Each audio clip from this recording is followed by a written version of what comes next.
Szeretettel üdvözlünk mindenkit a Szombati Nagykönyv-gyűlés mai találkozásán. A mai témánk a 4. lépés lesz, a Nagykönyv Hogyan, működik című fejezetének az ide tartozó részét fogjuk tárgyalni. Ez egy 2 részes folyamat lesz, a mai alkalommal a neheztelésekre lesz terítéken, és szeretettel üdvözlöm Lawrie C. társunkat Kanadából, aki megosztja velünk az ezzel kapcsolatos tapasztalatait és reményét. So the warmest welcome to Lawrie C. from Canada, who agreed to join us today to share his experience, strength, and hope. We can hardly contain ourselves. We are very happy to have you, Lawrie. And today's topic will be step 4, more precisely the inventory of resentment, how it works in the big book. And please, Lawrie, take it away. Thank you very much. I'm very honored to be asked to do this, and I hope that my speaking in English is not a big problem. Köszönöm szépen, és hát nagyon örülök, hogy itt lehetek, és remélem, hogy érthetően fogok tudni megosztani mindenről. We have a lot to cover today, so I will get right to it.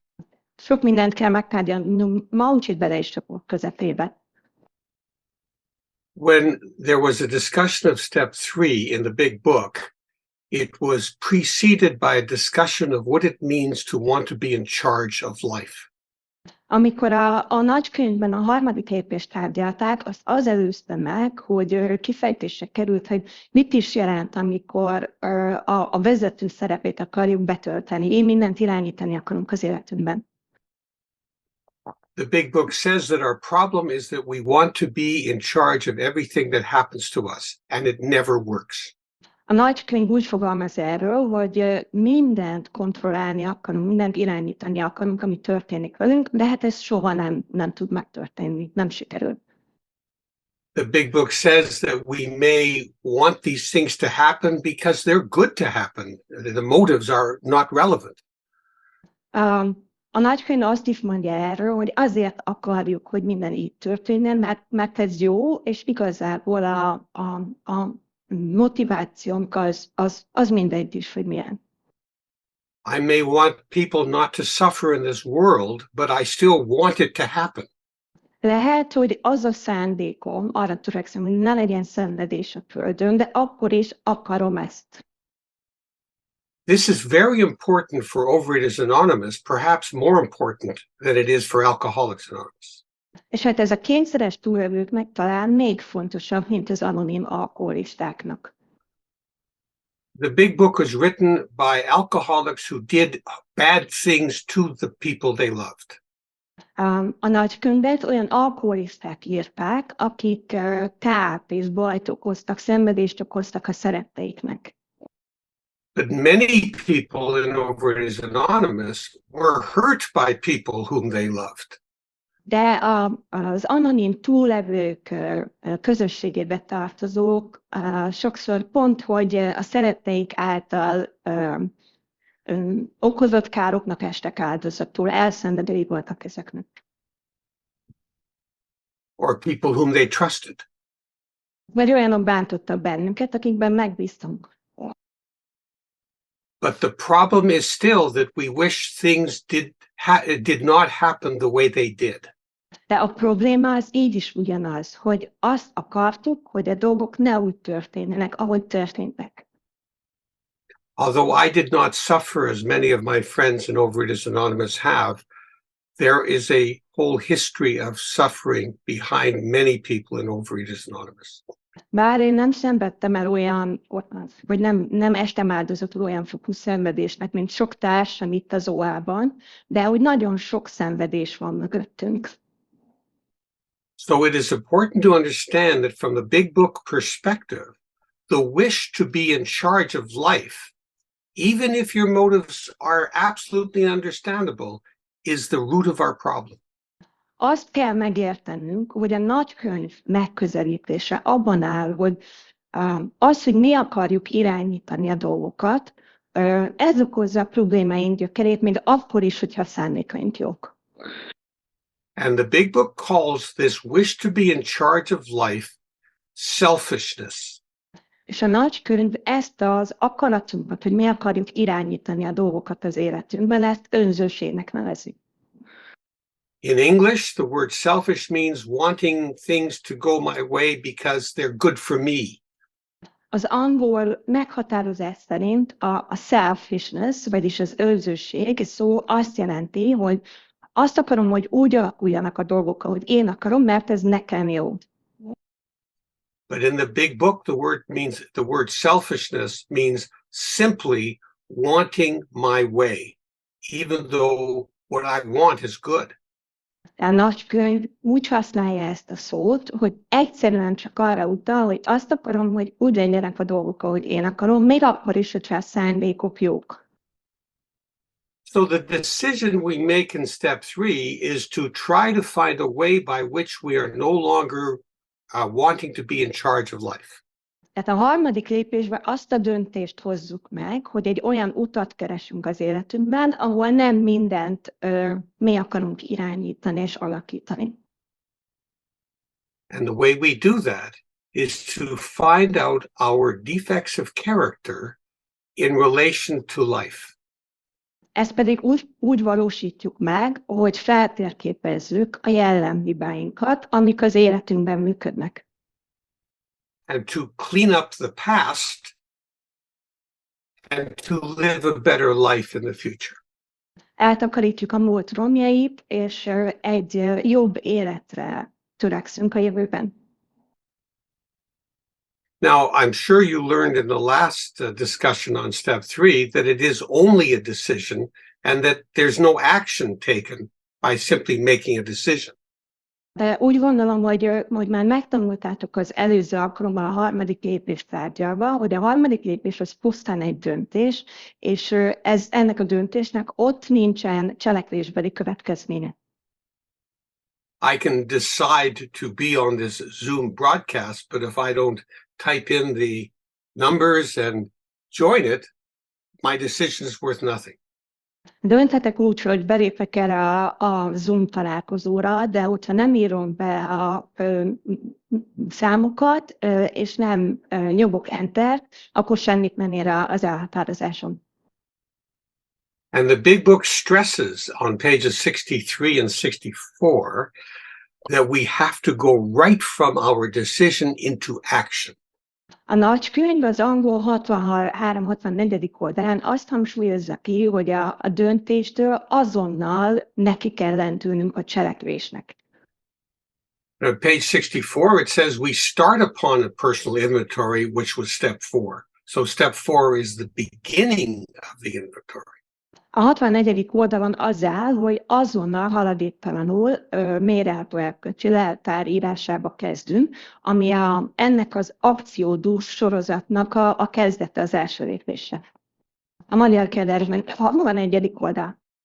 Sorry. So the big book is different from the way we read the steps because the concept of inventory goes from step 4 to step 9. A nagykönyv egy kicsit másképp határozza meg ezt a folyamatot, mert ugye a leltár készítés folyamata az valójában a 4. lépéstől a 9. tart. They use the example of a business inventory. Egy üzleti vállalkozás leltárjának a hasonlatát használja a nagykönyv. And part of a business inventory is to take stock of what you have and decide what you don't need and get rid of it. Egy ilyen üzleti leltárnak az a lényege, hogy számba vesszük, hogy mink van, mire van szükségünk, és mire nincs, és amire nincs, attól megszabadulunk. There are many other things that an inventory can do for a business, such as disclose what you need more of, but that's not what the big book says we're doing.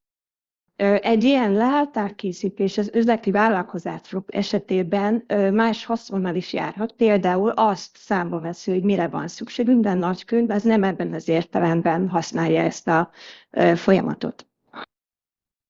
So the part of the inventory, of a business inventory, that we are doing is identifying what is not good for us and to get rid of it. Tehát mi ennek az üzleti leltárnak azt a részét hasznosítjuk a mi folyamatunkban, hogy beazonosítjuk mindazt, amire nincsen szükségünk, és attól megválunk. Now, today we are going to be discussing the first half of step 4. Ma a negyedik lépésnek az első felét fogjuk megtárgyalni.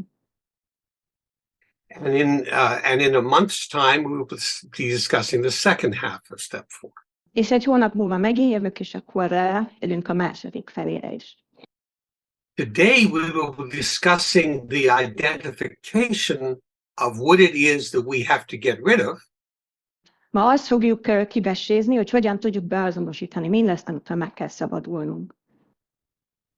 And in the next month, in part 2, we will be discussing the beginning of how to get rid of the things which we have to get rid of. És a következő alkalommal egy hónap múlva pedig arra fogunk kitérni, hogy hogyan kezdünk el megszabadulni mindattól, amire nincsen szükségünk. And from there, this group will go on to study step 5, 6, 7, 8, and 9, which is the process of getting rid of all of these defects of character. És aztán a csoport tovább fog menni ebben a folyamatban, megtárgyaljátok az 5., 6., 7., 8. és 9. lépést, ami ennek a cselekvési programnak, a látározási programnak a hátralevő része. And one last point before we begin. És még valami, amit fontos kiemelni, mielőtt belevágunk. The reason we are getting rid of these defects of character is because they are blocking us from what we deeply believe in. Azért kell megbánnunk mindezektől a jelen hibáinktól, mert elválasztanak bennünket mindattól, amire igazán vágyunk. The big book has this metaphor of a pipeline between what we deeply believe in our hearts and how we think and act in our brain. A nagykönyv egy olyan hasonlattal él, hogy itt van ez a kapcsolat, vagy út, amit bejárunk, onnan, hogy mit hiszünk a fejünkben, odáig, hogy mire vágyunk igazán a szívünkben. And that pipeline is blocked by the defects of character, which today we will be talking about. És hogyha ezt egy ilyen csatornának, vagy összekötő elemnek látjuk, akkor a jellemhibáink, amiket ma meg fogunk tárgyalni, eldugaszolják ezt az átjárást, ezt a kapcsolatot. So when we are living in our addiction, we are blocking off what we deeply believe in from the way we think and act and react to life. Amikor a függőségünkben élünk, akkor elválasztjuk magunkat mindattól, amire vágyunk az életbe, és ahogyan működnünk kéne. And it is that simple. És hát ez ennyire egyszerű. Whatever we deeply believe in, whether it's a personal God or simply deep human values, we are not living according to what we believe in when we live in our addiction. Amikor a függőségünkben élünk, akkor egyszerűen nem tudunk ahhoz kapcsolódni, és azt szerint élni, amiben mélyen a szívünkből hiszünk. Legyen az egy személyes felfogásunk szerinti Isten, vagy valamilyen mély emberi értékek. And when we get rid of the defects of character which are blocking us from what we deeply believe in, and we begin to live and act according to what we deeply believe in, we know we are sane.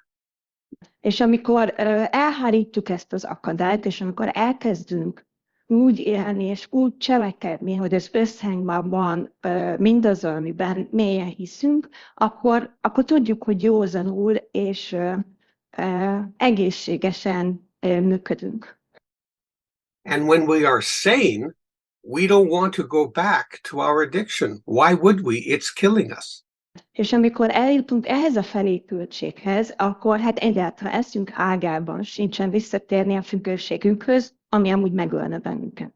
And that is the essence of steps 4 through 9. That is the promise of steps 4 through 9. És hát ez a lényege, az eszenciája és az ígérete annak a folyamatnak, amit a 4. lépéstől a 9-ig felölelnek a lépések. So what do we do in step 4? Hát akkor mit is csinálunk a 4. lépésben? We first write out what the big book calls resentments. Először is összegyűjtjük mindazokat, amiket a nagykönyv a nehezteléseknek nevez. And maybe now is a good time to begin to share the form. És akkor most jó lenne, Dóri, hogyha meg tudnád osztani a táblázatot. So this is a form that was developed by a member of Alcoholics Anonymous for doing step 4 the big book way. Ezt a táblázatot, ezt a formulát az anonim alkoholisták egy tagja dolgozta ki, hogy a lehető legjobban elvégezzük a 4. lépéses lelkát. You know, we don't need K, L, M, N, and O, and P. We can just, if you want to just make this bigger, you can get rid of. Dóri, nincs arra, mint a K, L, M, N, O, P oszlopokja, de meg tudnám leírni ezt önnek, köszi. And I will write in the chat where you can get this form, at least in English, if you want it, if you read English. És a chatbotba be fogom írni mindjárt azt, hogy az angol formátumát ennek hol tudjátok elérni, hogyha beszéltek, olvastok angolul. So you will see that this form has 1, 2, 3, 4 columns. Láthatjátok, hogy 4 oszlopa van ennek a táblázatnak. And in the first column, we write out our resentments. Az első oszlopba felsoroljuk a nehezteléseinket. Now, a resentment is writing down anything that bothers me that is living rent-free in my mind. A neheztelésnek számít bármi és minden, ami zavar, tüskét jelent, ami újra meg újra befészkeni magát a fejembe. The Latin is re sentira, re meaning again, sentira meaning to feel.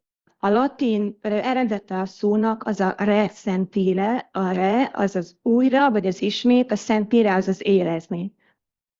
A resentment is anything that is living in our minds that we wish were not true.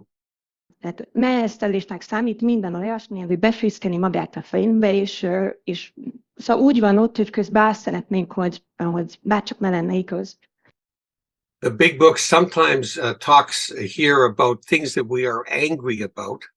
A nagykönyv időnként ezzel kapcsolatban úgy fogalmaz, hogy mindez ide tartozik, amivel kapcsolatban dühöt érzünk.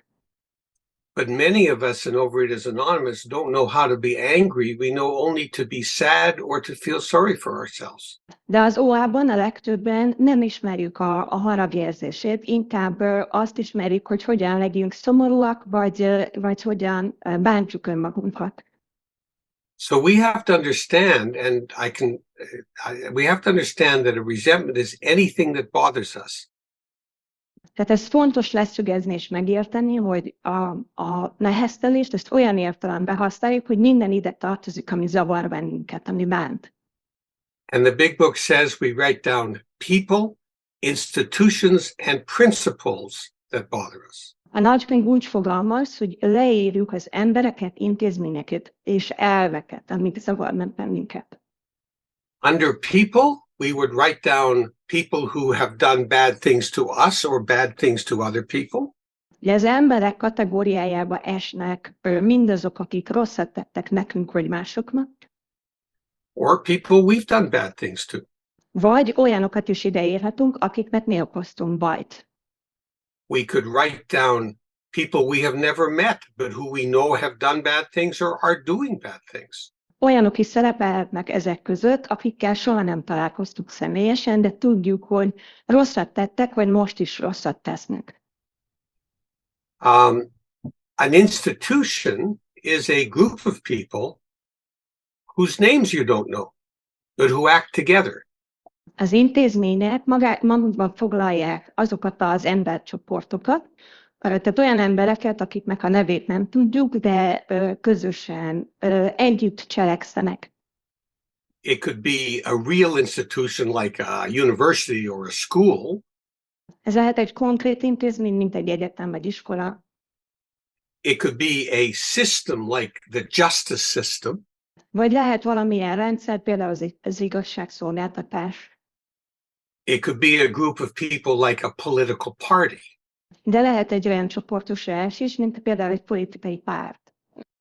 Or people who don't park between the lines in a parking lot. De mondjuk olyan embereket is ideírhatunk, akik túl nagy helyet foglalnak el, amikor parkolnak a kocsiukkal. Or people who don't care as much as you do about things that are important in this world. Nem állnak be rendesen, vagy például olyanok, akik nem törődnek annyira a világ dolgaival, mint mi. Now, what is a principle? És mik az elvek? A principle, I think, is a fact that I wish were not true. Szerintem az elv az valami olyasmit jelent, olyan tény, amihez úgy állok, hogy bárcsak már lenne igaz.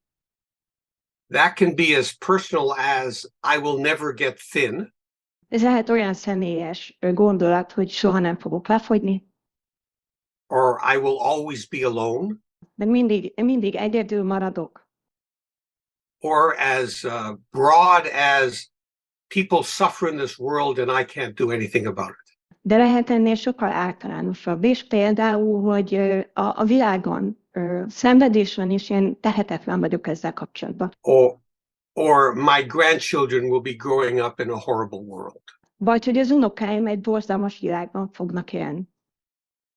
Whatever it is, people, institutions, or principles, it is what is on your mind now, not what used to be on your mind, but what is on your mind now. Bármik is legyenek ezek az emberek, intézmények, elvek, azokat írjuk le, akik és amik most foglalkoztatnak bennünket, nem azokat, akikre régen gondoltunk. So could we maybe show three of column one, like go past the words and just scroll up and just show the just column one, and let's type some things in. Let's type in the first thing. Let's type in the person who hurt me when I was a child. Most akkor töltsünk ki néhány sort ebből a táblázatból. Az első az legyen, hogy aki gyerekkoromban bántott. Kire neheztelek, aki gyerekkoromban bántott. Okay, and then the next column, the next number one, could we go down? Igen, és befele haladunk, tehát a következő. Let's write in the person I hurt. Just a minute.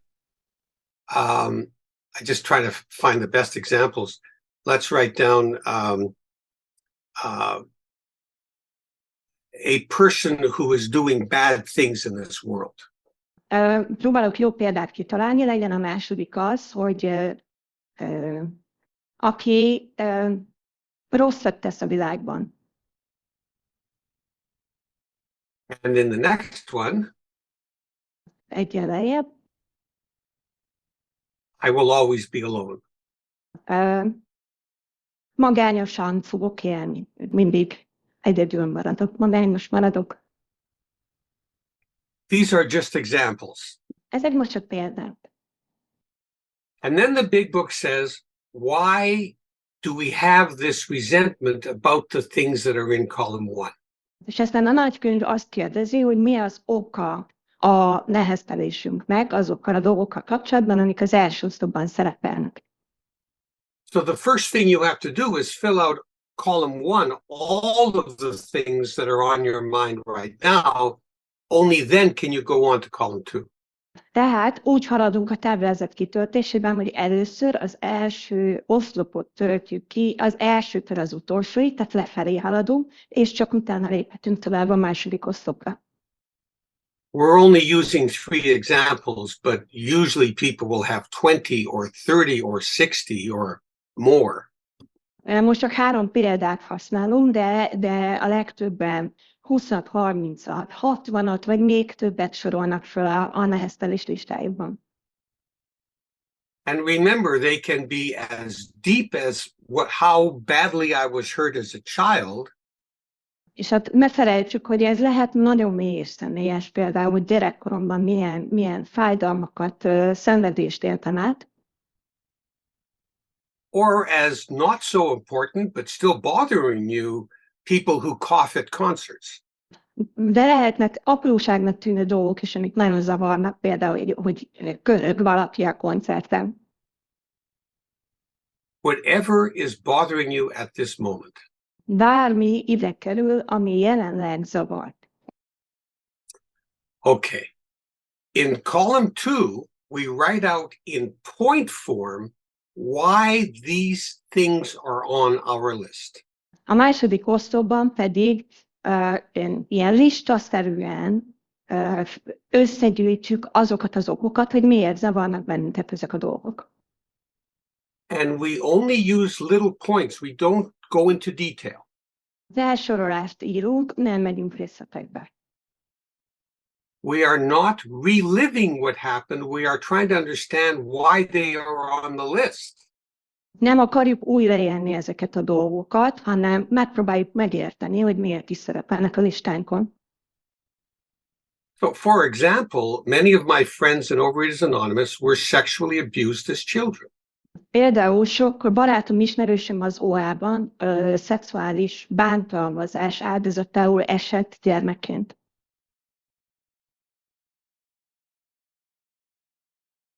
Nem, szerintem én fagytam le, vagy Lawrie? Nem, Lawrie.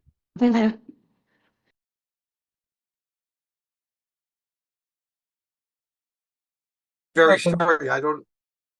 I don't know what happened. I think I don't know, but okay, can we go back? Can we go back? Thank you. Szóval sajnálom, nem tudom, mi történt, de akkor visszatérünk. So I think I stopped at people who were sexually abused as children would not write down what happened to them. Szóval, hogy talán ott szakadt meg a folyamat, amikor arról beszéltem, hogy akiket szexuálisan bántalmaztak, ők például nem írják le részletesen ezt a dolgot, hogy mi történt velük. My friends have written things down like this, and maybe we could write this down. A barátaim ilyesmit írtak be a táblázatba, és lehet, hogy ezt most használhatjuk mi is. Changed my life forever. Örökre megváltoztatta az életemet. Örökre megváltozott az életem. Made it impossible for me to trust anyone. Képtelen vagyok bárkiben megbízni. Should be on a separate line. Külön sorba. Made it impossible for me to be physically intimate. Nem tudok fizikai intimitást létesíteni. I have never told my loved ones of what happened to me. Sosem mondtam el a szeretteimnek, hogy mi történt velem. I'm only giving examples here, but this is the kind of thing that someone might write down. Most csak példákat hozok, de hogy ilyesmiket írhatunk bele ebbe a felsorolásba. Behind each point is a whole long and sad story, but it's only the points that are put down. Minden egyes pontja ennek a felsorolása mély és fájdalmas történeteket akar, de csak ezeket a pontokat írjuk le a táblázatban. Let's go down to the next one. És akkor jöhet a következő. I think this is people who are doing bad things, people who do bad things to others. Is that what it is? Yeah. All right. So we'll put in there, people are suffering unjustly. Tehát ugye itt arról van szó, aki rosszat tesz a világban, és akkor lehet beírni azt, hogy jogtalanul szenvednek tőle. I am enjoying my life while other people are suffering. Én jól érzem magam, miközben mások szenvednek. I can do nothing Semmit sem tehetek. about it. Okay, and the next one. És akkor jön hogy mindig magányos marad. Sose lesz velem. No one will ever love me. Senki sem szeret, senki sem fog szeretni.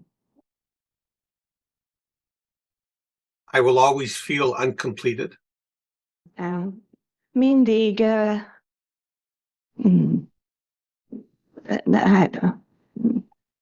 nem élem át a teljességet.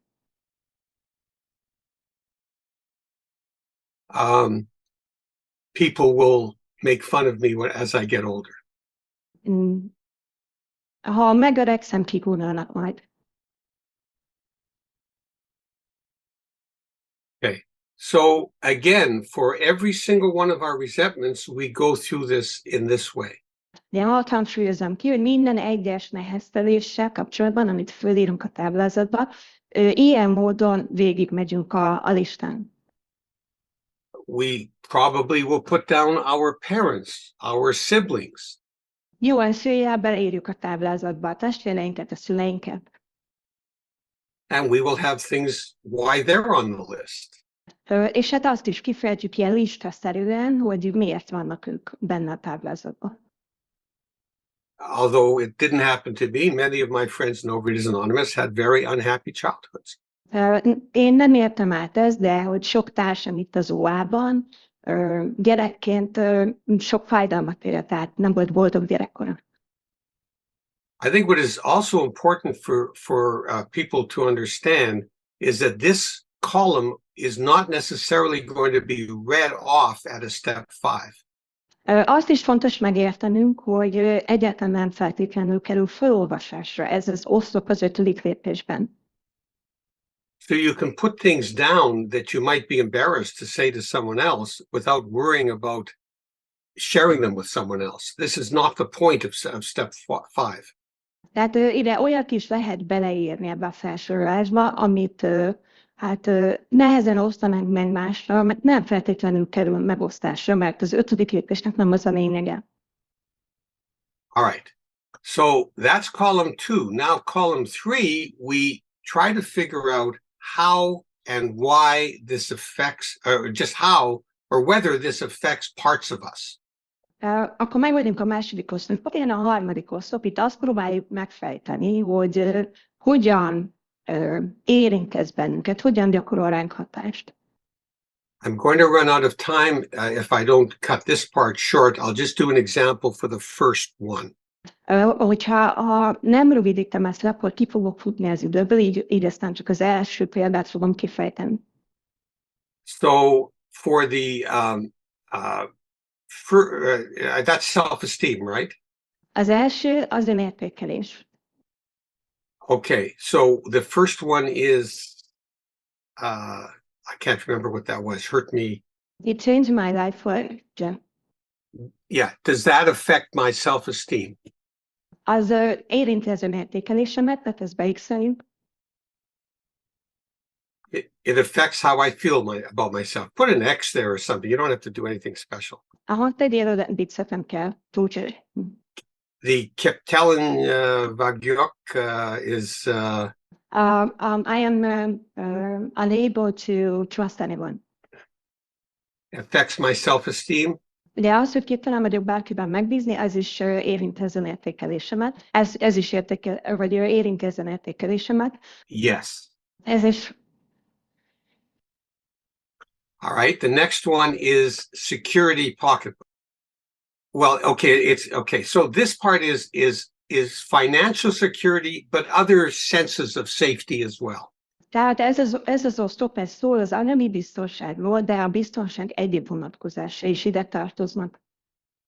So change my life forever, does that affect my sense of safety? Yes. Tehát az, hogy örökre megváltoztatta az életemet, az érinti a biztonságomat.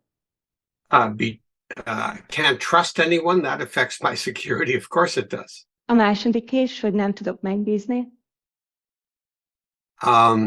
I can't be intimate. Does that may or may not? I don't know what someone might put down. I would put yes, but some other people might put down no. that part of me isn't affected by this particular point. Szóval az, hogy nem tudok fizikai intimitást létesíteni, ez ilyen kérdéses. Én személyesen beixelném a biztonságot, de lehet, hogy valaki másnak ezt a részét éppen nem érinti. And I haven't been able to tell anyone else. I don't know if that affects my security or not. És az utolsó is, hogy nem mondtam el ezt, hogy nem. So don't put it down. An ambition is what I want, and I'm not getting what I want. Ugye az ambíciókat mindegyik érinti. Az ambíció azt jelenti, hogy mit akarok, és ugye nem kapom meg azt, amit akarok.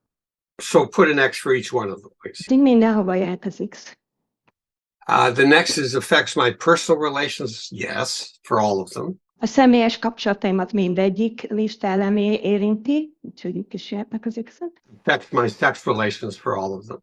A szexuális kapcsolataimat is, And fear is involved in all of them. és a félelem is ott van mindegyiknél. I just want to point down, if you can go down to the next one, Hogyha rágörgetsz a következőre, that you might not put an X down on many of those. You might put an X down only on some of them. It's up to you as to what you would put down.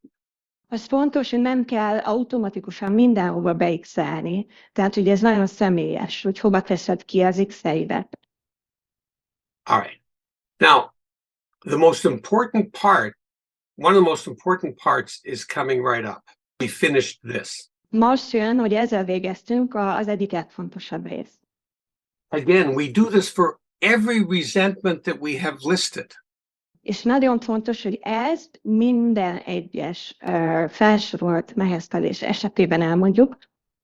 It shouldn't take too long because we're not trying to be accurate. We're just trying to think what's on our minds.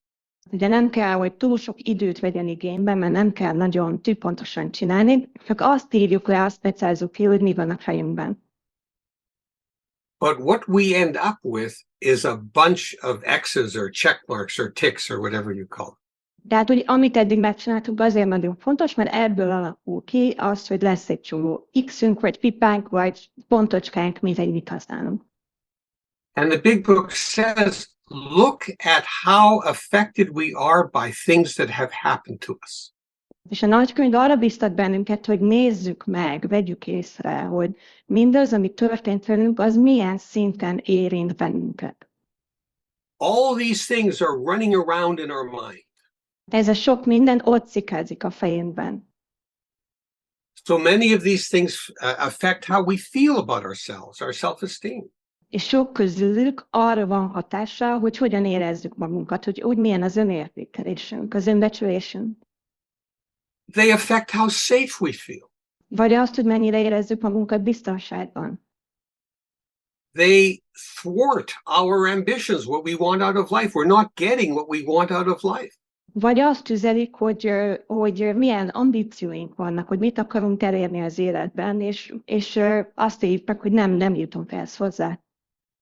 And our personal and sex relations are affected. És hát érinti a személyes és a szexuális kapcsolatainkat is. I should say that sex here does not simply mean physical. It means relationships in which there is some attraction. Fontos leszögeznem, hogy a szexualitás itt nem feltétlenül tényleg a fizikai szexualitás jelenti, hanem minden olyan vonatkozását a kapcsolatainknak, ahol a vonzalom megjelenik. And we're full of fear. És hát tele vagyunk félelemben is. So each one of the things that is living in our mind is affecting all the parts of our mind that allow us to live a normal life. Tehát mindaz, ami ott hemzseg a fejünkben, az érinti, hatást gyakorol arra, hogy hogyan éljük az életünket, az énünk többi részét befolyásolja. And the worst of these, the hardest of these, are the people who have hurt others or ourselves. Most difficult, maybe the most difficult to deal with. Tehát a legnehezebb azokkal kezdenünk valamit, akik másokat vagy bennünket bántottak. Because those people are on our list, and there's a good reason why they bother us. Mert hogy szerepelnek ők a listánkon, és jó okkal okoznak nekünk szenvedést, vagy fejfájást. They have done bad things to us and to other people. And we're right to be mad at them or to be disturbed by what they did. Mert hogy nekünk és hogy másoknak kárt okoztak, tehát hogy joggal érezzük azt, hogy bántanak bennünket ezek a dolgok. Or what they're doing. Vagy azok, amiket tesznek. And the big book says we have to get rid of those things before we can look at our own defects of character. We have to get rid of our resentment in order to isolate our own defects of character. És hát a nagykönyv azt mondja, hogy ettől a nehezteléstől, vagy ettől a fejfájástól meg kell szabadulnunk először ahhoz, hogy rá tudjunk tekinteni a saját jelenhibáinkra, és azokat be tudjuk azonosítani. And there are two ways the big book gives to do this. Két utat kínál erre a nagykönyv. The first is found at the top of page 67, where we think of these people as being spiritually sick. Az első, az az angolban a 67. oldalon található, a magyarban mindjárt megkeresem, hogy úgy tekintünk ezekre az emberekre, mint spirituális beteg emberekre. And there's a prayer to be said. És hát ezzel kapcsolatban elmondunk egy imát. Please help me show that person the same tolerance, pity, and patience that I would cheerfully grant a sick friend. Kérlek Istenem, hogy segíts olyan toleranciát, könyörületet és türelmet tanúsítani irántuk, amiért egy beteg barátunk iránt örömmel mutatnánk. 63. oldal utolsó előtti bekezdés. And we have to imagine giving comfort and understanding to a person we love for things that they have done that aren't that nice. És hát azt kell elképzelnünk, hogy milyen elfogadást és megértést adnánk egy olyan embernek, akit szeretünk, abban a helyzetben, amikor nem bántak túl kedvesen bennünk. Here is my friend who is full of pain, constant pain, who snaps at me and gets angry at me for no reason. Vegyük például egy barátomat, aki tele van fájdalommal, szenved, és akkor így rám mordul, és csúnyán beszél velem, méghozzá ok nélkül. Or a 3-year-old child whom I love who says, I hate you, mommy. Vagy a 3 éves gyerekem, akit imádok, pedig szívembe, és azt mondja, hogy utálok, anyám. Sure, it hurts, but we cheerfully give them tolerance, pity, and patience. Persze, hát a zenebenünkbe hasít ez a dolog, de szívesen adjuk a toleranciát, könyörületet és türelmet nekik. So for many people, if we start to look at them as being spiritually sick in their heads, that they just do not have a connection with deep values, we can sometimes give them the tolerance, pity, and patience. És hogyha ezekre az emberekre is így tudunk tekinteni úgy, hogy spirituálisan betegek, vagyis hogy nincsen meg az a kapcsolat, ami hozzákötné őket a mélyebb értékeikhez, akkor lehetővé válik ez az együttérzés. It may not be cheerfully given, but it's as if we were cheerful if it were done for someone we loved. Lehet, hogy nem ilyen örömmel vagy előszeretettel adjuk meg ezt az együttérzést, de elképzelhetjük, hogy úgy csináljuk, mintha a szerettünknek adnánk. Now, this works for some people, but it might not work for the people who have done the worst harm. És hát ez bizonyos emberekkel működhet, de lehet, hogy nem válik be azokkal, akik a legszörnyebb bajt okozták nekünk. For me, for instance, I'm Jewish and I grew up in the 1950s. The Holocaust and Hitler were very high on my list of things I resented. Tehát például az én esetemben én zsidó származású vagyok, és az 50-es, az 1950-es években nőttem föl, és a holokauszt és Hitler nagyon előkelő helyen szerepeltek a listámban. And it didn't give me any comfort to think of Hitler with tolerance, pity, and patience. És hát egyáltalán nem segített nekem az, hogy Hitlerre toleranciával, könyörülettel és türelemmel gondolják. Nor did it give my friends who were sexually abused as children much comfort in being able to look at their abuser with tolerance, pity, and patience. És hát ugyanez volt a helyzet azokkal az ismerőseimmel is, akiket gyerekként szexuálisan abuzáltak, hogy ilyen toleranciával, könyörülettel és türelemmel tekintsenek a bántalmazójukra. But there is another part of the big book that talks about dealing with the most difficult of resentments. De a nagykönyv másik helyen szintén ír arról, hogy a legnehezebb, legsúlyosabb nehezteléseinkkel hogyan tudunk bánni. And that is found on page 552 of the English edition, and Petra, you have the actual one. Right? Yeah. És ez a Szabadulás a békjogból című történet, 519. oldala a nagykönyvnek. In this story, a very interesting story, a woman is having to deal with her resentment against her mother, which she knows will send her back to drinking if she doesn't deal. Ez egy nagyon érdekes történet, egy olyan nőről szól, akinek valamit kezdenie kell az anyja iránti neheztelésével, amiről tudja pontosan, hogy ha nem oldja meg, ha nem engedi el, akkor visszajut az iváshoz, újra inni kezd. And she sees an article by a minister about resentments. És akkor valahogy ráakad egy híres lelkész cikkére, ami a neheztelésről szól. And he says, imagine what you want out of life and pray for them to have it. És akkor ez a lelkész úgy fogalmaz, hogy képzeld el, hogy te mit szeretnél az életedben, és imádkozz azért, hogy a másik megkapja azt. Now he suggests health, prosperity and happiness. A lelkész itt az egészséget, jólétet és boldogságot hozza föl.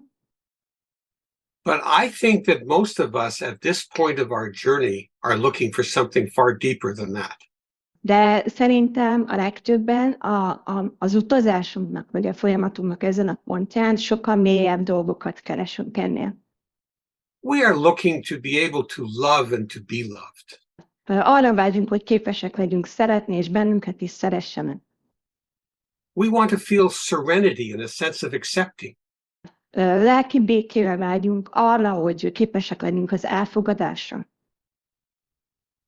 We want to feel useful in life. Hasznosnak szeretnénk érezni magunkat az életünkben. At least those are the things that I want. You may have something different. Legalábbis én ezekre vágyom, lehet, hogy neked valami más van a szívedben. And when I prayed, and my friends who were abused as children prayed, for people who had hurt us or others. És amikor én imádkoztam olyanokért, akik engem vagy másokat bántottak, vagy azok a barátaim, ismerőseim, akik átélték ezeket a szörnyűségeket, imádkoztak. To have what we wanted out of life, we prayed for that. Ugye amikor azért imádkoztunk, hogy a másik azt kapja meg, amire mi vágyunk az életben. It did not take us long to realize that those people not only didn't have what we wanted out of life, they were living the reverse of what we wanted out of life. Hamar ráébredtünk arra, hogy nem csak arról van szó, hogy ezek az illetők nem rendelkeznek azokkal a dolgokkal, amikre mi vágyunk az életünkben, hanem hogy épp az ellenkezőjében élnek annak. Not only were their souls sick, they were destroyed by the things that they had done into becoming the worst examples of what human beings can be. Nem csak arról volt szó, hogy ők beteg emberek, vagy ilyen spirituálisan betegek, hanem hogy a szörnyű tették, teljesen tönkretették őket, elpusztították őket, és a legszörnyűbb példányaival váltak az emberi fajnak. And that allowed us to feel some tolerance, pity, and patience for them, because they would never have the opportunity to become the kind of people that we want to be in our lives. Ettől viszont valahogy mégiscsak megszületett a szívünkben irántuk az együttérzés és a türelem, mert rájöttünk, hogy esélyük sincs olyan emberré válni az életükben, amilyenekké mi szeretnénk válni. That does not mean we forgive the debt that they owe to us or to humanity. Ez persze nem jelenti azt, hogy megbocsátjuk mindazt a szörnyűséget, amit elkövettek ellenünk, vagy az emberiség ellen. That kind of forgiveness is not in the big book. Ez a fajta megbocsátás nem szerepel a nagykönyvben. If someone owes me money and doesn't try and pay it back, do I forgive the debt? I don't have to. Ha valaki tartozik nekem és nem adja meg a tartozását, akkor elengedem ezt a tartozást? Nem, hát attól én még tartozik. But they are no longer living in my mind as people who are hurting me. They're living outside my mind as damaged, sick people. De már nincsen befészkelve a fejembe. Nem úgy gondolok rá folyton, és folyton rá gondolok, mint olyas valakire, aki bántott engem, hanem így kirakom a fejemből, és úgy tekintek rá, mint tönkrement beteg emberre. Now, I don't know what the word in Hungarian means, but in English, those are the two different meanings of the word forgive. Well, one is forgive a debt that is owed to me. That's not part of this. The other is no longer living in my mind. That is part of it. Szóval nem tudom, hogy a forgive, vagyis megbocsátani szó milyen magyar jelentés tartalommal bír, de hogy két jelentés rétege van angolban. Az egyik, hogy elengedek egy tartozást, ez nem része ennek a folyamatnak, viszont az, hogy elengedem ezt a neheztelést, és ilyen értelemben elbocsájtom ezt a neheztelést, az része. So this is a very important part to deal with the people who have harmed us or others. Not everyone on our list, but just the people who have harmed us or others. Ez az egyik nagyon fontos útja annak, hogy hogyan bánjunk azokkal az emberekkel, akik szerepelnek a listánkon, és ártottak nekünk vagy másoknak. Ez nem minden a listánkra szereplő emberre vonatkozik, de az ilyen károkozókra igen. We have to see that that people who do harm to other people and don't repent of it are damaged, sick, lost souls. Fontos meglátnunk azt, hogy azok, akik kárt okoznak másoknak, bántanak másokat, és semmilyen bűnbocsánatot nem éreznek, vagy bűnbánást nem éreznek, azok ilyen hibás, romlott, beteg lelkek. I'm not talking from any religious or even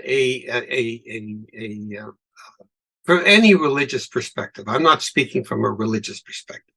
És amit mondok, azt most egyáltalán nem egy ilyen vallásos megközelítésről mondom. When I speak of souls, I mean who they are deep in themselves.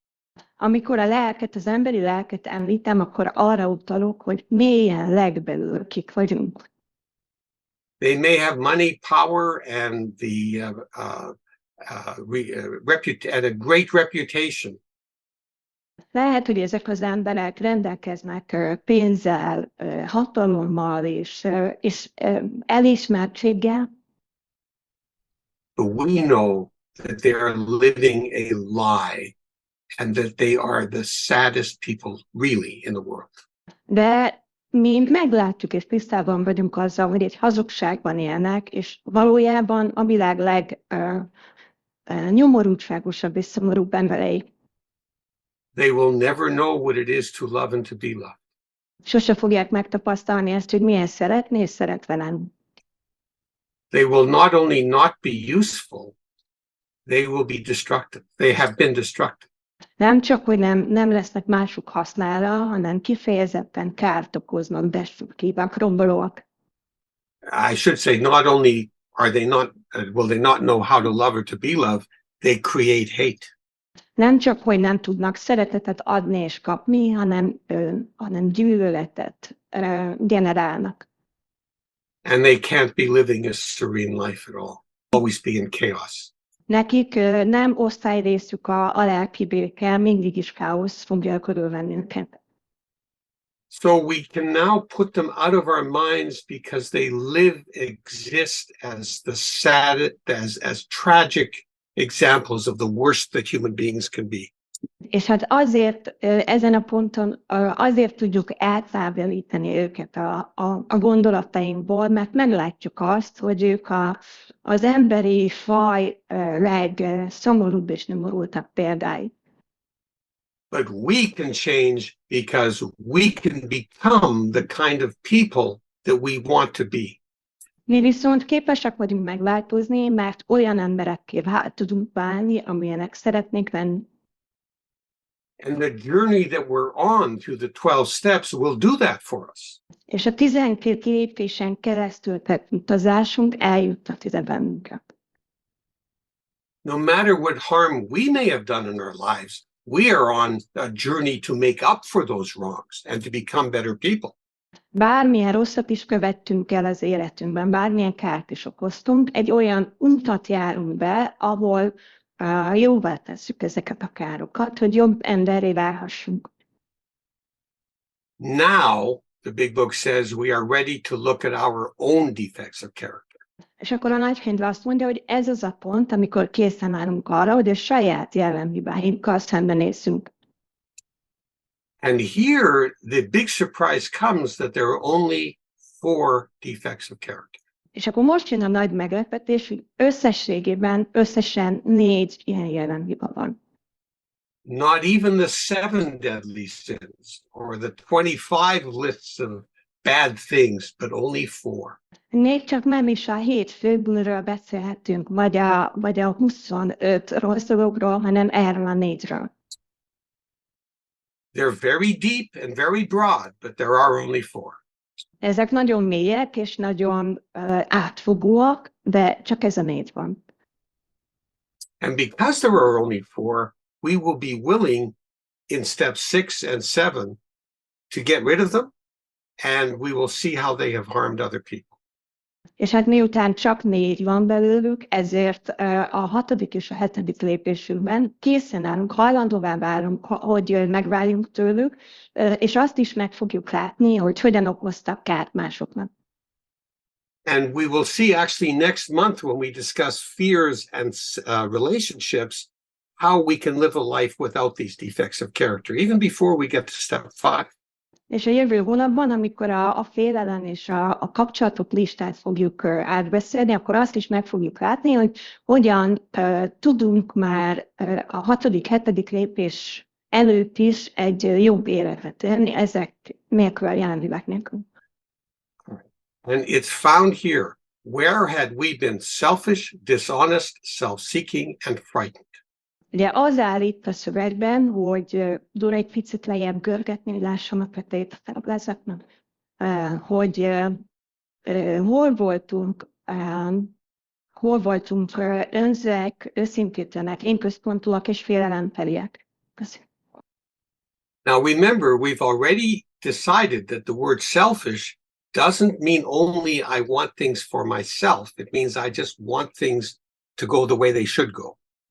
És akkor itt fontos emlékeznünk, hogy már megbeszéltük azt, hogy az önző az egyszerűen csak azt jelenti, hogy azt akarom, hogy az én akaratom teljesüljön, nem feltétlenül azt, hogy nekem jó legyen. So if we can write now for the person who did harm to us, we write down selfish, it really means self-willed. It means we want to be in charge of the past. Ugye itt, hogyha az első sorhoz írunk, ugye aki gyermekkoromban bántott, itt az önző az valójában ezt azt jelenti, hogy az én akaratom kell, hogy teljesüljön, hogy azt akarom, hogy úgy történjenek a dolgok, ahogy szerintem jó. So I don't know what you're writing, but I want this not to have happened. Is that what it says? No, we will correct it. Szóval, hogy azt írjuk ide, hogy azt akarom, hogy ezt meg nem történti, akarom tenni.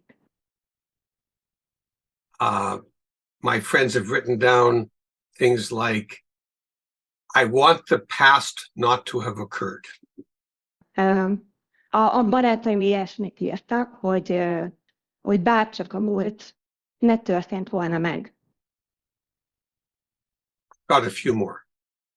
I want to have had a normal childhood. Vagy mondjunk még egy párat, bárcsak normális gyerekkorom lett volna. I want to be able to love and to be loved. Képes akarok lenni, szeretetet adni és kapni. So these are only examples. There could be many more. Ezek csak példák, sok mindent mást is át idején. So, people would write other things down as well or differently, depending on who they are. Tehát ide valaki mást ír, vagy másképpen ír, ez nagyon személyes, hogy ezt hogy töltjük ki. And now we get, so none of these is wrong, of course. És hát ezek közül egyik sem téves vagy rossz. People deserve to have normal childhood. Hát, hogy az emberek megérdemlik azt, hogy normális gyerekkoruk legyen. They deserve not to have been traumatized as children. Jár nekik az, hogy ne kelljen gyerekként traumákat átélniük. But wanting to be in charge of something that you have no control over is exactly what our problem is, and that's what the word selfish means. De a problémáit lényege abban áll, hogy olyan dolgot akarunk kontrollálni, amire nincsen ráhatásunk, és itt ilyen értelemben használjuk az önző szót. All right, now we get to dishonesty. És akkor jön most az őszintétlenség. For many people, that simply means lying, cheating, or stealing. A legtöbb ember számára ez a lopás, csalás, hazugás. But there are two other kinds of dishonesty that are very important for Overeaters Anonymous. De az anonim túlélők számára van két másik fajtája is az őszintétlenségnek, ami nagyon fontos. One is not telling the truth when the truth should be told. Az egyik, hogy nem mondunk igazat, amikor az igazságot kellene mondani. Standing up for what we believe in, or telling people what we should be telling them, even though we're worried about what they'll think about us, things of that sort. Amikor nem állunk ki azért, amiért ki kéne állni, vagy nem mondunk meg valakinek valamit, amit fontos lenne kommunikálni, mert félünk attól, hogy mi lesz a következmény. Many of us are people pleasers, and we're afraid of what people think of us. Sokunk központi témája az, hogy mások kedvébe akarom kijárni, és arra koncentrálunk, hogy mit gondolnak róla mások. So we don't speak up. Így aztán nem adunk hangot a bennünk lévő dolgoknak. And the other major form of dishonesty is lying to ourselves about reality. És hát az őszintétlenség másik legfőbb formája az, hogy a valóságról mondunk magunknak hazugságot. Living in a world, if only this would have happened, or what if this had happened? Hogy úgy élünk a világban, hogy azt gondoljuk, hogy bárcsak ez történne, vagy ha az történne, akkor... It's a lying world because these things did happen. Ez egy hazug világ, mert ezek a dolgok rendszerint nem történnek meg.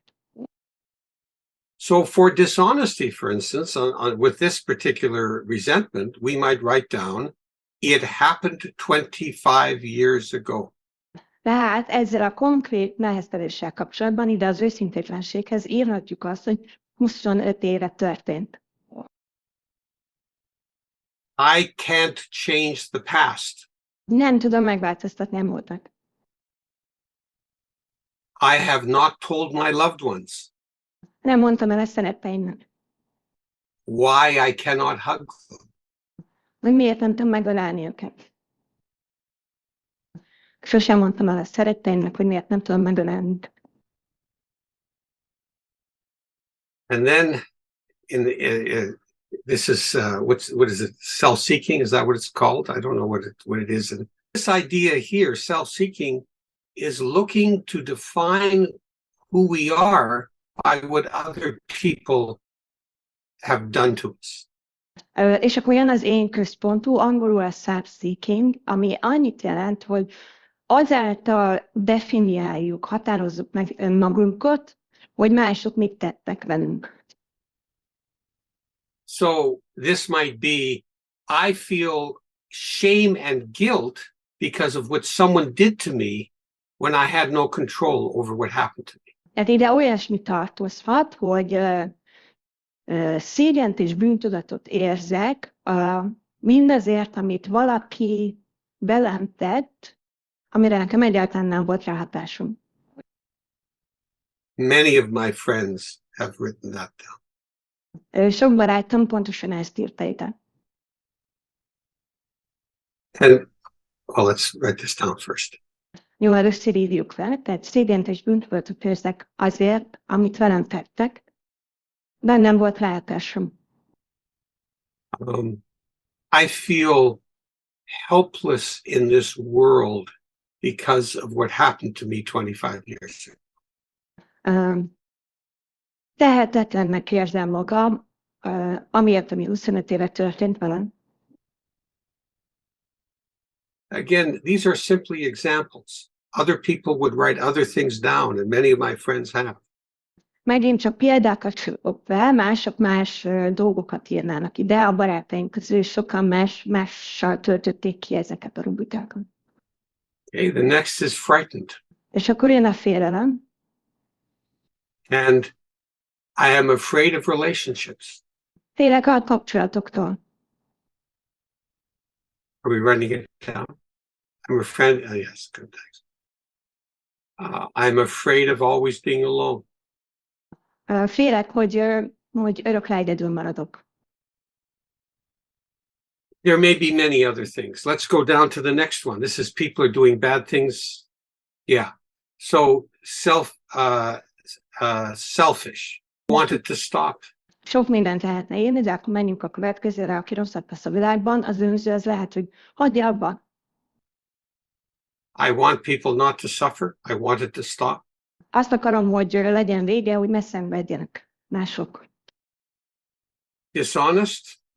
És akkor az őszintétlen.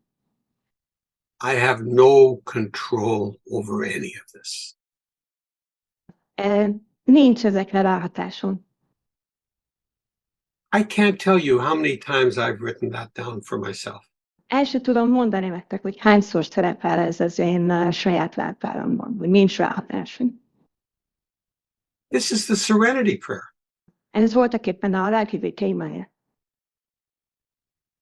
All these things are going on in my mind. I want this to stop. I want that to stop. I have no control over it.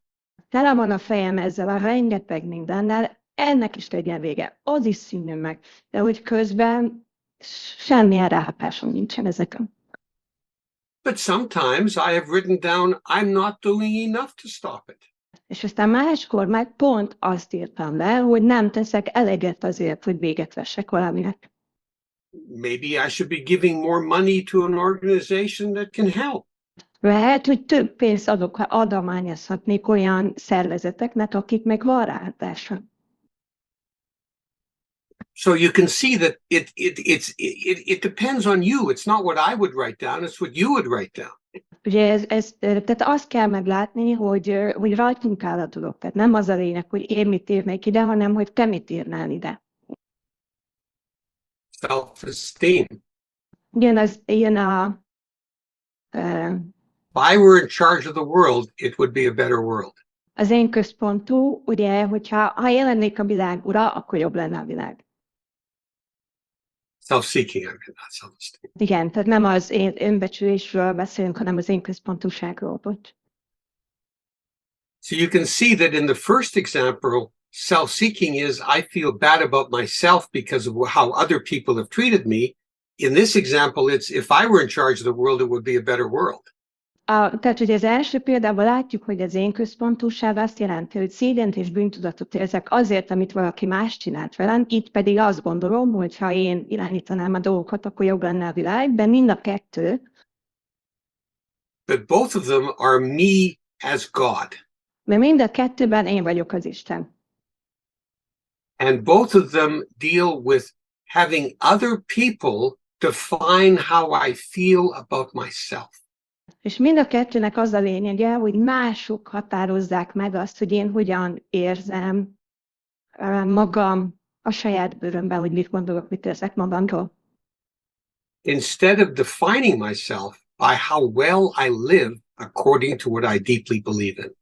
Ahelyett, hogy azt határozna meg engem, hogy mennyire követem az életemben mindazt, azokat az értékeket, amikben mélyen hiszek.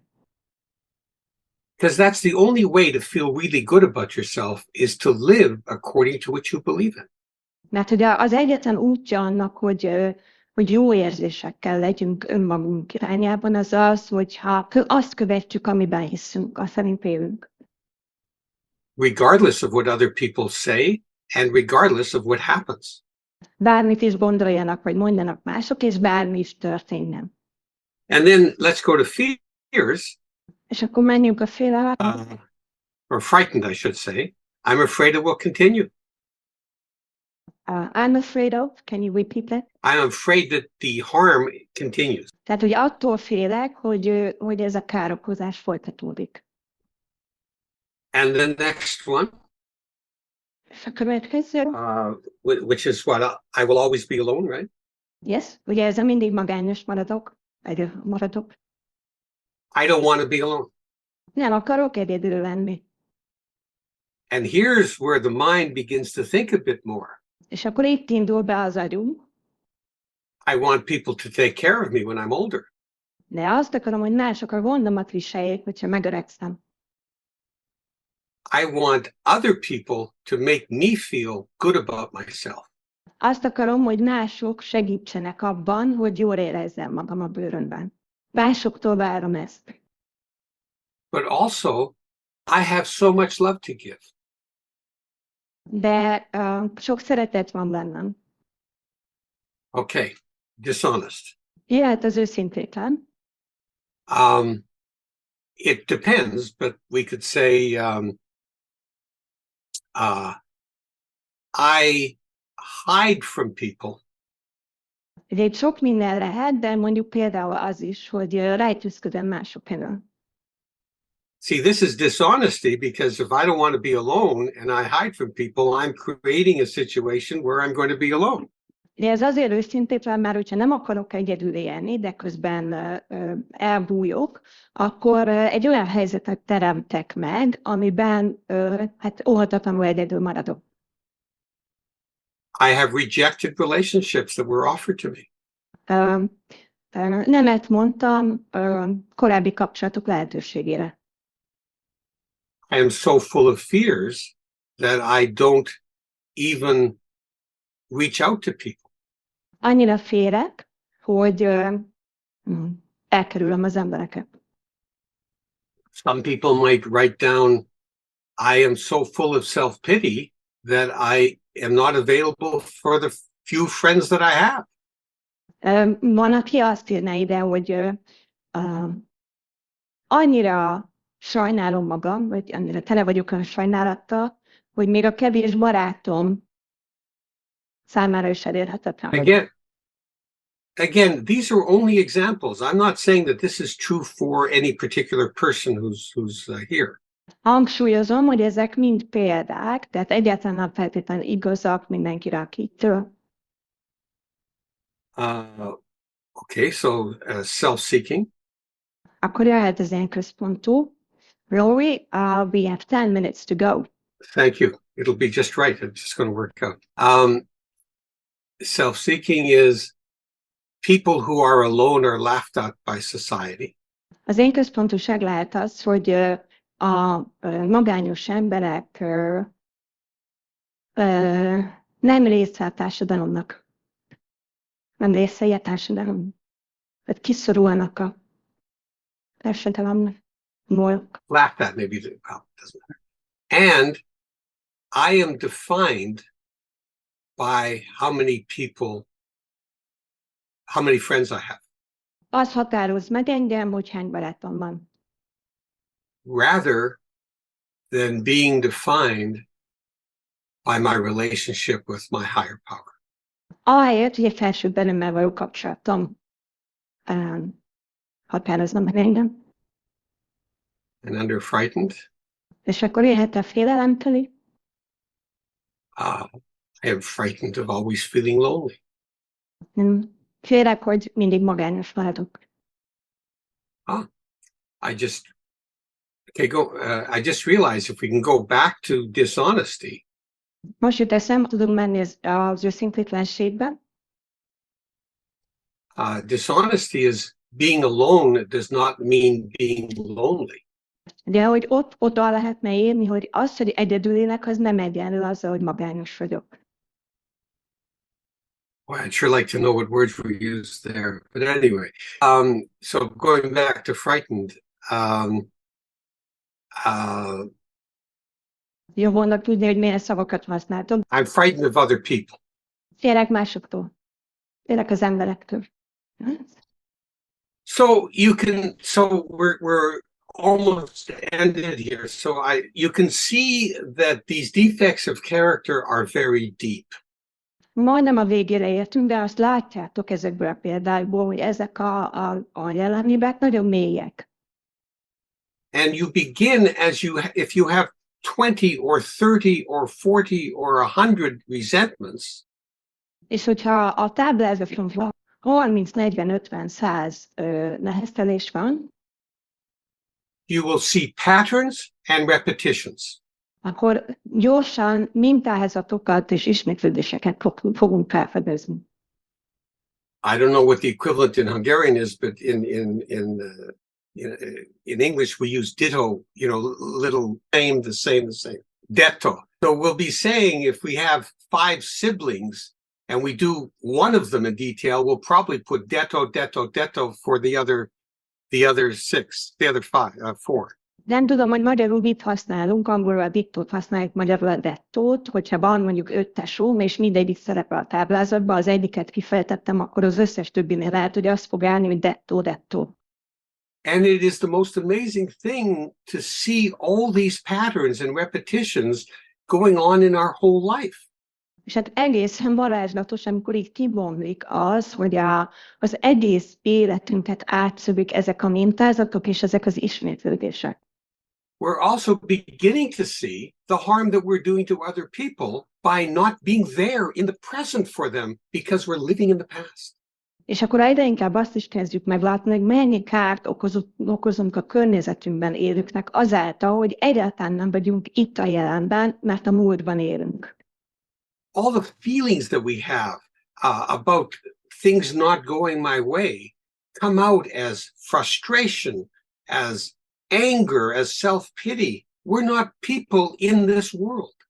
Ez azáltal, hogy tele vagyunk a frusztráció, a harag és az önsajnálat érzéseivel, amik abból erednek, hogy nem teljesül az akaratunk, és a jelenben nem vagyunk ott. We are defined by what happened to us in the past. Azt határoz meg, hogy mi történt velünk a múltban. And our fear of what's going to happen to us in the future. Meg az az aggodalmunk, hogy mi fog bennünk a jövőben történni. And our inability to live in the present with other people. És ez képtelenné tesz bennünket arra, hogy itt és most a jelenben másokkal együtt éljünk. Now, you can see that this is so much deeper than listing gossip as a defect of character, which is a very common. És hát azt könnyű észrevenni, hogy ez mennyivel mélyebb rétegeket érint, mint hogyha csak egyszerűen azt írjuk be, hogy pletyka, ami gyakran szerepelik ezen a részemeléstának. Gossip is one way in which I am. It's an action I take because I am self-willed, dishonest, self-seeking, and frightened.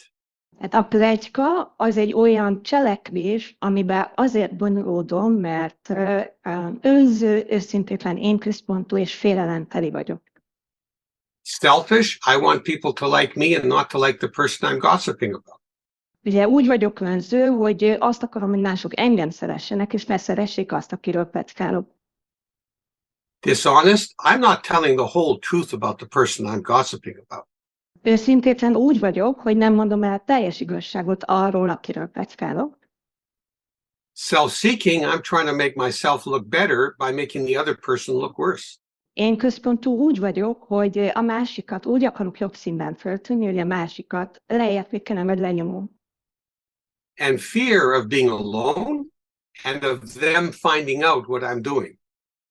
És félelemteli pedig úgy vagyok, hogy attól félek, hogy egyedül maradok, meg attól is félek, hogy rájönnek, hogy éppen mit csinálok. And if you look at the list, sometimes people have lists of 25 defects of character or 100 defects of character. You'll see that they all come down to these four basic ones. És hogyha megnézzük a listát, van olyan, hogy az emberek, nem tudom, 25 jelenhibát sorolnak föl, vagy 100-at, mindezek így lepárolhatók erre a 4 alapvető mély jelenhibára. And next month, when we deal with fears and relationships, we will be seeing how we can live in a world in which we are free of fear, and we are not self-willed, and we are honest, and we do not use other people to define how we feel about ourselves. És akkor a jövő hónapban, amikor meg fogjuk beszélni a félelmeket és a kapcsolatokat, akkor azt is meg fogjuk látni, hogy hogyan tudunk egy olyan világba élni, ahol szabadok vagyunk a félelmektől, ahol nem az akaratunk határoz meg mindent, ahol nem az önzőség vezérel, és ahol nem az alapján határozódunk meg, hogy mások mit gondolnak vagy mondanak rólunk. So two things will happen in step 4. Tehát a 4. lépésben 2 dolog történik meg. One is we will have a glimpse into a future person that we can be as a better person without these defects of character. We'll have a sense of that. Az egyik, hogy is fölvilna előttünk az az önmagunk jövőbeli képe, akikké válhatunk akkor, amikor megszabadulunk ezektől a jelenhibáktól. And the second is we will be so willing at step 6 to get rid of them that we can immediately do steps 8 and 9 in which we do get rid of them. És a másik pedig, hogy a 6. lépésre annyira készen fogunk állni arról, hogy megszabaduljunk mindezektől a jelenhibáktól, hogy azonnal meg is tesszük ezeket a lépéseket, és már is mehetünk a 7., 8-ra, ahol tényleg meg is szabadulunk tőle. The big book makes it clear that steps 6 and 7 are done within minutes of finishing step 5.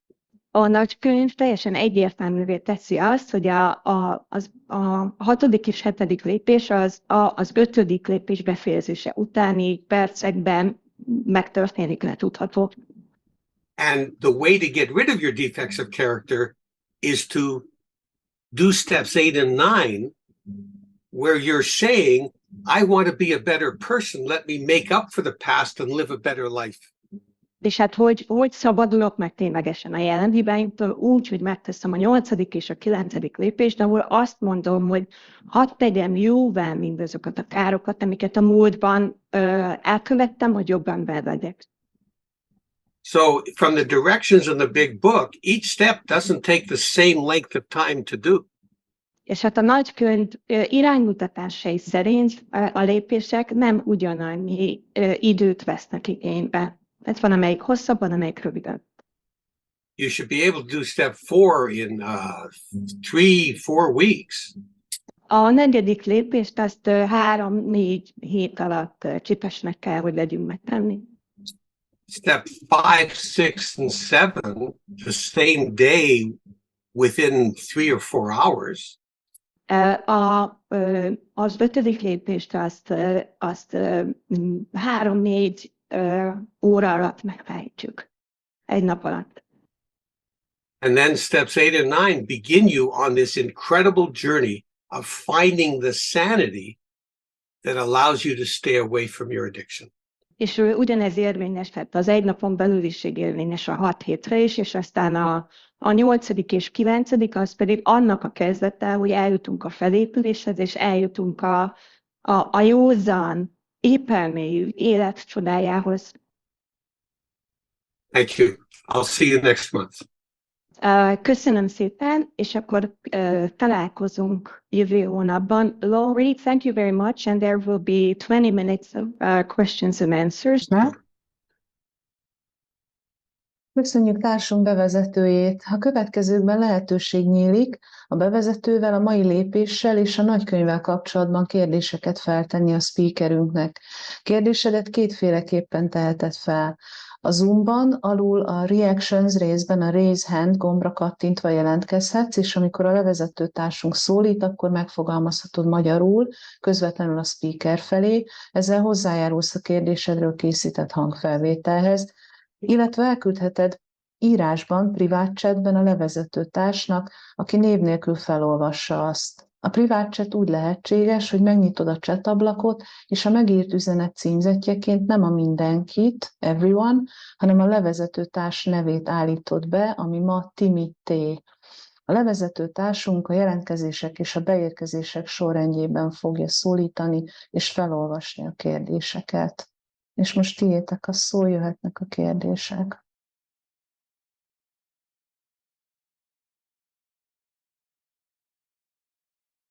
Petra, hallgatunk. Sziasztok, Petra vagyok, kényszeres tulajból. Lawrie, I will ask my question. First I will say it in Hungarian and then translate it. Szóval ugye a kérdésem ez egy technikai kérdés, és lehet, hogy korán veszem fel, akkor már Lawrie megmondja nekem, hogy a következő alkalommal tegyen fel. Engem nagyon izgat, hogy az első két listában, tehát a neheztelések és a félelem listában az előtt imádkozunk, hogy kitöltsük a 4 jelenhibára vonatkozó részt, vagy azt, hogy mi lenne a felsőbelünk akarata velünk. Viszont a kapcsolatok listában a végén imádkozunk, és én ezt nem értem teljesen. No. A válasz nem. So my question is rather technical, and I'm not sure whether I should ask it now or next month. You will tell me. In the first two inventories, in resentments and fears, we pray before filling in the last column, and in the relationships inventory, we are instructed to pray afterwards. And it just, tangles my mind because, I'm supposed to ask for direction in how okay. So. Yes. In fear, well, the prayer that is said in resentment is to try to find a way to rid ourselves of the other person killing us. That's the purpose of the prayer there. Szóval ugye a neheztelések listában az imát azért mondjuk el, hogy segítsen megszabadulnunk attól a dühtől, ami bennünket tesz tönkre. In fears, the prayer that we say is we try to imagine what our higher power, what kind of a person we would be if we were living according to our deepest beliefs in relation to this particular fear. We're looking for inspiration.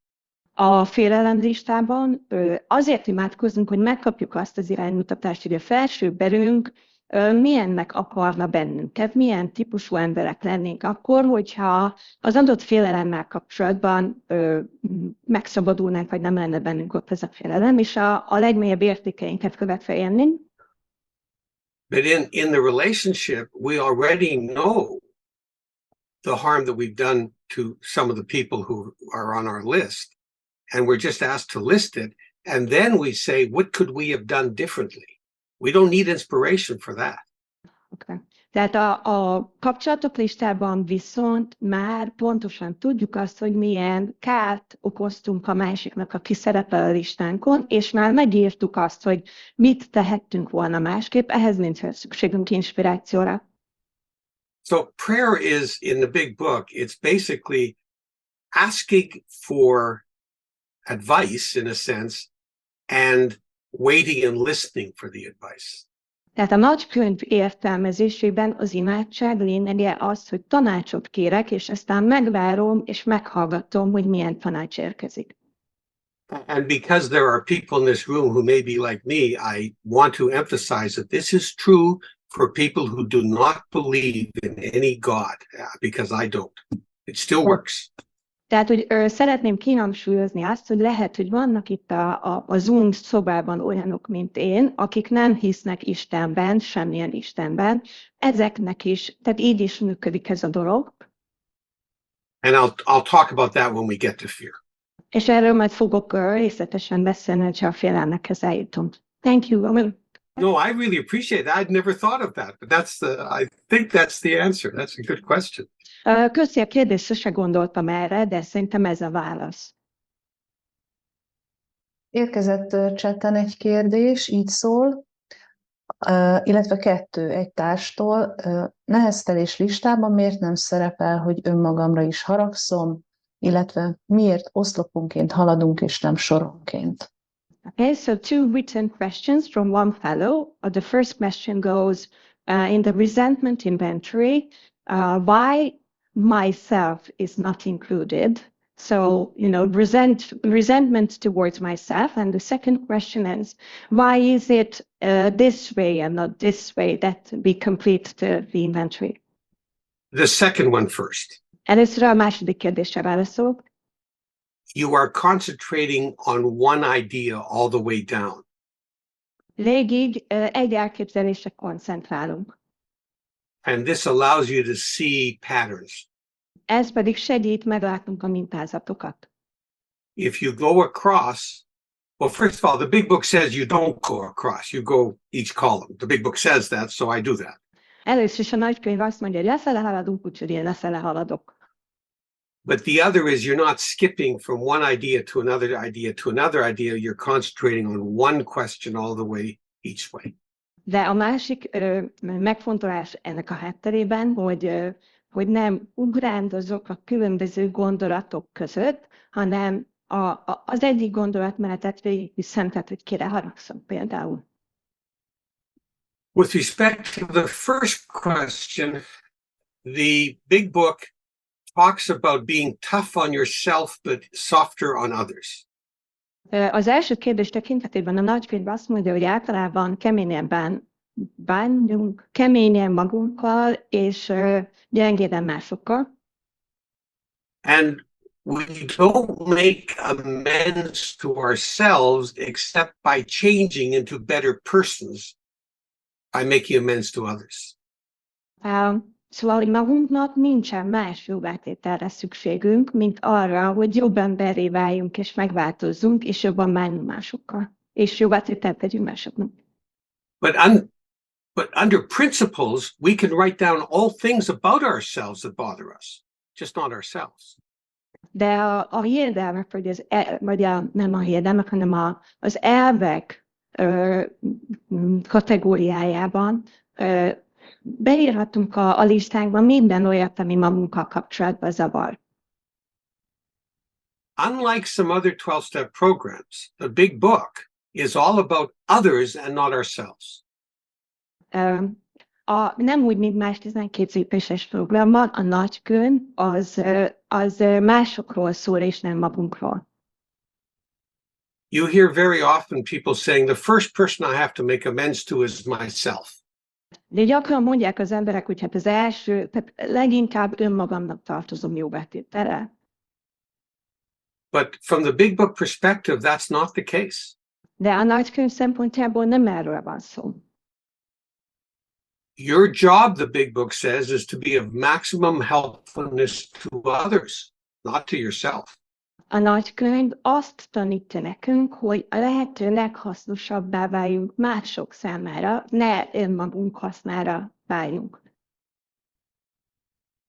And we gain our sanity and keep our sanity by keeping ourselves living with the person outside of ourselves rather than the person inside ourselves. És hát az épelmünket, vagy a józanságunkat, a felépülésünket úgy nyerhetjük el, és úgy találhatjuk meg, hogyha valahogy magunkon kívül jutunk, tehát, hogy másokkal élünk együtt, és nem önmagunkra koncentrálunk. That doesn't mean we don't take care of ourselves, because we won't be useful if we don't take care of ourselves. Ez persze nem jelenti azt, hogy ne bánnánk jól, ne kéne jól bánnunk magunkkal, vagy gondoskodnunk magunkról, mert ha ezt nem tesszük meg, akkor nem tudom mások hasznára válni. Sometimes we need to step back and take, baths with incense and candles, refresh ourselves. És hát van olyan, hogy hátra kell lépnünk, gyertyát gyújtanunk, füstölőt legyeznünk, és jól bánni magunkkal, mert erre van szükség. And sometimes we have to get out of relationships, not for ourselves, but to keep other people from being sick. És hát van olyan, hogy azért kell egy kapcsolatból kilépnünk, nem azért, mert magunkat óvjuk, hanem azért, hogy mások ne betegedjenek bele. So it's all in how we frame the amends. When we forget that. We harm people by staying in relationships that we should not be in. Van olyan, hogy azzal okozunk kárt másoknak, hogy olyan kapcsolatokban maradunk, amiben nem kéne benne maradni. And if we get out of that relationship for their sake, it is better than getting out of the relationship for our sake. És hogyha az ő érdekükben lépünk ki a kapcsolatból, az értékesebb, mint hogyha a saját magunk miatt tesszük ezt. It's a very difficult issue, but that's my best answer today. Ez egy nagyon bonyolult kérdés, ez a legtöbb, vagy legjobb, amire ma elő tudok rufkolni. Most nincs más kérdés itt a chatben, úgyhogy én szeretném kérdezni. Először is köszönöm ezt a tartalmas és nagyon-nagyon hasznos bevezetőt. A 4-es lépésről köztudott, hogy sokan visszaesnek közben. Véleményed szerint mi lehet ennek az oka, illetve hogy sokan képtelenek hozzáfogni, és megtorpannak. Ennek mi lehet véleményed szerint az oka? Köszönöm. First of all, thank you very much, Lawrie, for this inspiring and rich share. And I have 2 questions. One is, both are about step 4. One is that many times people relapse while doing step 4. Why do you think that is? And the other is that many times people cannot really get started on step 4 and get stuck before starting it. Why do you think that is? Okay, let's take the second one first. Akkor jöjjön a második először. People think that step 4 is going to be followed by step 5, that will be embarrassing and talk about and relive all the terrible things that have happened to us. So they don't want to start because they're afraid of the end. De sokszor az emberek már a 4. lépés előtt arra gondolnak, hogy közelít az 5., amikor el kell mondaniuk ezt a sok szörnyűséget, amit tettek, amikről szégyenkezve beszélnek, és újra fogják élni a szörnyűségeket, amik megtörténnek velük, úgyhogy el sem akarják kezdeni. And they also imagine somehow that they have to apologize to someone who's done harm to them. És akkor azt is elkezdik elképzelni, hogy de hát majd valaki olyantól kell bocsánatot kérnem, aki nekem okozott kárt. And that's not true. Le se így van. And they have to understand sometimes an amends that is owed might be to go to the police and say this person did something to me 10 years ago. És hát azt is meg kell érteniük, hogy van olyan, hogy a jóvátétel abban áll, hogy el kell menni a rendőrségre, és föl kell jelenteni azt, aki 10 évvel ezelőtt ezt meg ezt tette velem. Because that might stop that person from doing harm to other people, which is doing harm to themselves. Mert hogy lehet, hogy ez fogja meggátolni az illetőt abban, hogy mások ellen is elkövesse mindazt, amit ellenem elkövetett. So the way that I've described doing step 4 doesn't require reliving the trauma or require making amends to other people. We take everyone by itself. So that's one answer. Tehát ahogy én leírtam most a 4. lépés, abban sem az nem szerepel, hogy újra kéne élnünk ezeket a traumákat, sem az, hogy ilyen típusú jóvátételeket vagy bocsánatkéréseket kéne megvalósítani. Ez az egyik válasz? And also other ways of doing step 4 feel as if they could take months and months and months. És hát az is, hogy vannak olyan formája a 4. lépés elvégzésének, ami több hónapon keresztül tartanak, és hát baromira elfáradunk benne. You know, I've seen something like, have you ever felt lust? Discuss. Jealousy? Discuss. Tehát, hogy például láttam olyan kérdéseket a 4. lépésben, hogy éreztél-e valaha vágyat, vagy undorodtál-e valamit, vagy megvetést éreztél-e, fejtsd ki. Well, that would take me 3 weeks just to write out all the times I felt jealousy or felt lust. Hogyha elkezdeném összeírni az összes olyan alkalmat, amikor féltékenységet vagy vágyat éreztem, az önmagában 3 hétig tart. And we have 1 minute left, Lawrie. And quickly on relapse, it may be that they're still eating things they shouldn't be eating, you know, because they really have to look at the plan of eating very carefully. That's one answer, and I'll give you the other in a second. És a másik röviden, hogy lehet, hogy azért esnek vissza, mert hogy a kajatervük nem tiszta, és olyasmit tesznek, amit le kellett volna már tenni, tehát ezt érdemes megvizsgálni. And the other is that they have to get right back onto their plan of eating and go back to step 4 as quickly as possible to get back on track. És hát a másik, hogy ilyenkor, hogyha visszaesnek, azonnal vissza az étkezési tervhez, és azonnal vissza a 4. lépéshez, hogy visszamásszanak a lóra. Yeah, I'll try to remember that and discuss it next month. Megpróbálom ezt megjegyezni, és akkor a jövő hónapban erről még tudunk beszélni.